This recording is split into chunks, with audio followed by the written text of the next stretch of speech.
আজকে বানাবো পনির স্টিক। তার জন্য পনিরকে ম্যারিনেট করে 2 ঘন্টা রেখে দিয়েছিলাম। তারপরে একটা ব্যাটার বানিয়ে নিয়েছি।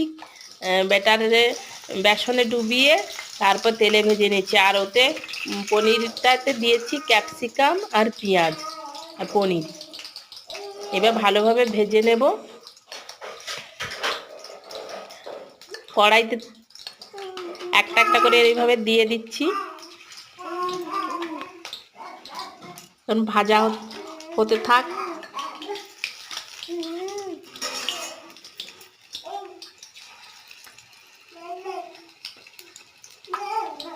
ওদিকে ভাজা হচ্ছে আর আমার মেয়ে ওখানে কথা বলেই যাচ্ছে, আমার মাহি। এদিকে ভাজা হোক।